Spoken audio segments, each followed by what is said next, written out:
Oke, hello everyone. Welcome to Analysis dan update lagi seputar koin kripto. Dan di video kali ini kita bakalan bahas salah satu meme koin nih yang banyak banget juga kalian semua request lewat kolom komen pada beberapa postingan video saya sebelumnya.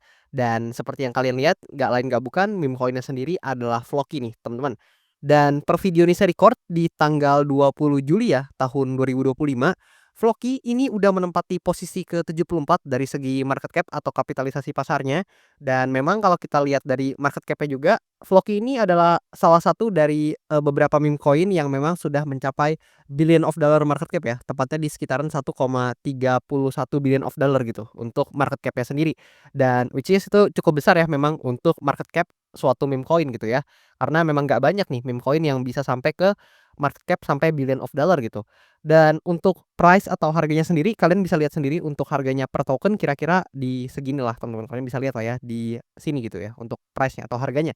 Dan tentu kita bakalan bahas banyak seputar Floki di video kali ini karena memang banyak dari kalian juga yang request ya. Kita bakalan bahas dari segi price action-nya, nanti kita akan coba bedah satu-satu untuk, beberapa skenario atau potensial yang mungkin terjadi. Kemudian kita juga akan coba lihat nih ya dari data-data lagi tuh seputar Floki. Dan maka dari itu tentu sebelumnya disclaimer dulu bahwasannya video ini sama sekali tidak bermaksud untuk mengajak teman-teman semua menjual ataupun membeli aset tertentu dan juga sama sekali tidak bermaksud untuk mempromosikan aset tertentu. So always do your own research karena this is not financial advice. Dan oke, langsung aja kita akan coba lihat dan masuk ke chartnya dari Floki. Nah, kira-kira ini gambaran chart ya sekarang dari Floki. Dan mari kita flashback sedikit ya mungkin seputar Floki, di mana pada awalnya ya of course mirip sama berbagai koin ataupun, meme coin lain ya, dia nanjak atau naik sangat signifikan nih. Ya meskipun kalau kita bahasnya dari sini mungkin agak panjang ya, jadi kita mungkin bahas dari ketika dia eksponensial. Tapi so far seiring waktu berjalan kalian bisa lihat nih, dia mulai mengalami, downtrend atau penurunan dan sampai akhirnya di, price-nya gitu yang sekarang. Dan di sini kalau kita sedikit review pergerakannya dalam beberapa waktu terakhir ya let's say dari sini dulu, di mana Floki ini bottoming ya di sini teman-teman, ya di sekitaran demand area-nya nih yang saya tandai di sini. Tapi ya kalau kita pakai line untuk nandain ya mungkin di sini nggak terlalu pas, tapi ya kalau kita coba lihat nih pakai line ya mungkin kalau kita ambil low point-nya banget ya mungkin di sini lah ya teman-teman. Nah, ini adalah low point-nya untuk, local bottom dari Floki, kalian bisa lihat sendiri untuk harganya di pojok kanan. Dan dari situ Floki ini mulai nanjak dan tentu saja kalau kita lihat nih di awal-awal April juga teman-teman, ini mirip juga sama berbagai koin-koin lain juga yang memang di awal April, menjadi local bottom bagi beberapa atau sebagian besar koin di market crypto juga gitu termasuk Floki. Dan dari bottom-nya di sini dalam swing yang pertama, di sini kita Floki ya lebih tepatnya, kita dapat mengamati bahwasannya Floki ini, mengalami penguatan sekitar 100%-an lebih lah, kalian bisa lihat sendiri di sini gitu secara persentase. Dan yang menarik kalau kita gunakan Fibonacci ya, di sini kalau kita pakai tools Fibonacci, untuk melihat retracement ya dan kita tarik dari swing low ke swing high-nya, ya let's say kita tarik ke sini tapi saya ke kananin biar teman-teman bisa lebih jelas buat lihatnya. Nah, lebih kurang kayak gini, maka teman-teman juga bisa lihat bahwasannya retracement dari Floki ini cukup signifikan ya teman-teman ya, yang mana dari topnya ke bawah sini itu sampai ke area 0,786 ya nih yang di-respect teman-teman. Kalian bisa lihat di kisaran area ini dia baru dapat bouncing yang lumayan ya teman-teman ya. Meskipun memang sebelumnya sempat ketahan nih beberapa kali di area 0,618 ya gitu. Kalian bisa lihat di sini tapi ya sangat disayangkan ternyata dia turun lanjut ke bawah dan dia baru valid tertahan di area 0,786 ya gitu. So, buat teman-teman yang, melihatnya itu penurunannya biasa aja, tapi kalau teman-teman lihat by percentage ya teman-teman atau berdasarkan persentasenya, ya let's say kita tarik ke, ekornya banget ya, ini minusnya 50% lebih loh teman-teman. Jadi cukup signifikan memang. Dan di sini kalau kita coba hapus untuk Fibonacci-nya di sini, nah lebih kurang kayak gini. Dan sekarang kita coba akan bahas price action yang, sekarang nih atau yang lagi happening gitu ya. Yang mana memang, setelah tadi dia bottoming nih di sini, kan sebelumnya Floki ini tertahan ya di sini teman-teman, di range area supply atau resistance ya yang ada di sini gitu. Dia tertahan dan, 2 kali nih bahkan ya mencoba teman-teman di sini sekali, kemudian di sini juga sekali untuk testing di resistance-nya. And then dari situ ketika dia terkena rejection dan turun tepat di area 0,786 tadi, akhirnya di sini nih, di pergerakannya ini ya, di candle besarnya ini atau big candle-nya yang di sini dengan momentum yang sangat signifikan dan volume juga nggak bohong teman-teman, kalian bisa lihat nih di sini volumenya sangat signifikan. So, dalam pergerakannya di candle ini per tanggal 16 Juli pada saat itu akhirnya Floki ini berhasil breakdown ya atau sorry maksudnya breakout dari area itu importannya areanya yang di sini atau area pentingnya yang di sini, teman-teman. So, di sini saya juga udah ubah labelnya atau penandanya dari yang sebelumnya supply area jadi demand area gitu. Dan di sini juga teman-teman bisa perhatikan ya ketika dia sudah breakout dari importan areanya yang di sini, kalian bisa lihat, untuk pergerakan harganya ternyata dia masih still bullish atau masih melakukan kenaikan harga, yang mana kalau kita perhatikan, meskipun dia memang naik ya, teman-teman, ya, tapi di sini kalian bisa lihat nih mulai ekornya atau buntutnya panjang-panjang ya, kalian bisa perhatikan di sini, mungkin garis saya nggak rapi, tapi teman-teman bisa lihat lah ya di sini, itu mulai banyak buntut yang panjang-panjang, which is itu merepresentasikan selling pressure yang ya mulai masuk lah, mulai hadir di market, terutama di meme coin Floki ini gitu. So, maka dari itu di sini ada beberapa chance atau beberapa potensial atau beberapa skenario yang mungkin terjadi, at least itu yang saya lihat, dan tentu karena ini based on apa yang saya lihat, based on pendapat dan opini saya, maka dari itu disclaimer dulu bahwasannya ya tentu, bisa aja keliru maupun salah, dan maka dari itu teman-teman wajib banget nih buat analisa mandiri juga dan do your own research gitu. Karena jangan percaya omongan siapa pun mentah-mentah, dan memang untuk portofolio kalian tentu sepenuhnya tanggung jawab kalian, dan memang cuman kalian ya yang bisa untuk mengelolanya dengan baik. Karena yang tahu persis detailnya portofolio kalian itu kan cuman kalian sendiri gitu. So, yang pertama di sini kalau kita perhatikan untuk Floki ya, memang overall dia sudah mulai nih, shifting ya trennya dari yang sebelumnya bearish terus nih di sini udah mulai terlihat bullish secara, projection-nya. Dan kalau kita perhatikan, let's say kita bicara dulu tentang skenario bullish-nya, yang pertama adalah Floki. Di sini kalau teman-teman lihat ya, ini adalah salah satu tanda di mana stochastic RSI itu, kita nggak bisa rely, sama stochastic RSI ini 100%. Kalian bisa lihat nih di sini. Dia ketika bottoming dia memang naik dan di sini udah overbought, tapi ya secara pas dia naik terus sampai bahkan ke titik yang sekarang gitu. Sempat turun di sini tapi ya dia, mengejar lagi gitu ke area overbought atau jenuh belinya gitu ya, teman-teman. Di mana, dia naik terus gitu ya, di sini kalian bisa perhatikan sendirilah, harusnya teman-teman juga udah lihat gitu.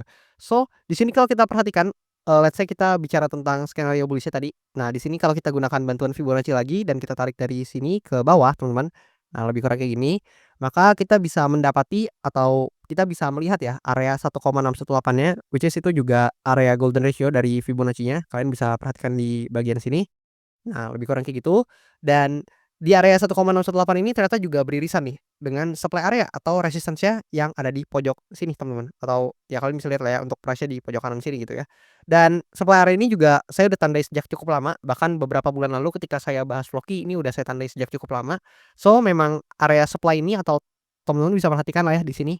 Nah, berapa banyak itu sentuhan yang ada atau yang, terjadi di Floki yang tertera atau terdapat pada, important area ini gitu. So, sempet jadi demand zone juga, tapi sempet jadi resistance juga. Dan dalam konteks kali ini dia berperan sebagai resistance yang mana ada chance memang untuk Floki bisa aja mengunjungi ke area 1,618-nya tersebut, teman-teman. Tapi so far ya memang dia sedang tertahan ya di area 1,272-nya nih, yang mana kalian bisa lihat nih makanya mulai banyak ekor-ekor, which is cukup wajar memang karena ini ada di area 1,272-nya juga, tapi ya di sini kalau kita perhatikan lebih detail, untuk Floki ya, memang di sini kan kalau secara psychological price di sini juga ada nih teman-teman, deket-deket sekitar kalian bisa lihat angkanya lah ya, harusnya teman-teman ngerti nih psychological price-nya di berapa, di kisaran 0,00014-an lah ya. Kalian bisa perhatikan nih yang di sini. Nah, itu harusnya bisa menjadi salah satu area juga yang mana mungkin bisa memicu para pelaku pasar untuk, punya konsiderasi untuk ya mungkin ada yang take profit, tapi intinya ada yang melakukan penjualan atau selling pressure sehingga kalian bisa lihat nih buntutnya panjang-panjang gitu ya, teman-teman. Dan ya, itu beberapa area yang bisa kalian lihat, which is pertama di 1,272-nya yang mana sekarang sedang sepertinya di-testing, dan juga area 1,618-nya yang ada di atas sini dan, beririsan juga gitu dengan supply area atau resistance-nya yang ada di atas sini. Lebih kurang kayak gitu, teman-teman, buat skenario bullish-nya. Dan di sini kalau kita hapus dulu buat Fibonacci-nya. Nah, let's say di sini kalau misalkan kita berbicara skenario satunya ya, yaitu skenario bearish-nya, di mana skenario bearish ini of course sangat jelas bisa terjadi apabila ternyata, vlog ini dapat rejection ya, let's say tadi dari area 1,272-nya ya dia dapat rejection, misalkan selling pressure udah cukup cukup signifikan ya dia dapat rejection dan turun kayak gini, teman-teman. Tapi by the time dia turun ini juga cukup wajar ya karena nggak ada, aset apapun ataupun koin apapun yang bisa naik terus. Jadi kalau dia koreksi wajar aja karena dia udah rally juga sangat signifikan. Dan di sini salah satu area yang, patut ya atau mungkin bisa teman-teman tinjau juga adalah demand zone atau demand area-nya yang di sini. Karena di sini kita belum dapat, retesting kembali sama demand area-nya, yang mana kan umumnya ketika suatu aset bergerak naik, ini, kecenderungannya teman-teman, bukan pasti begini tapi ada kecenderungan seperti ini, ya ketika dia naik ada chance ya buat dia testing dulu ke area sebelumnya baru kemudian melanjutkan trennya gitu. So, di sini kita belum dapat nih untuk pergerakan testingnya. Jadi kalau misalkan ini terkena koreksi atau terkena rejection, maka ada chance yang cukup besar untuk Floki ini bisa menguji kembali di demand area-nya atau support-nya yang ada di bagian sini gitu, teman-teman.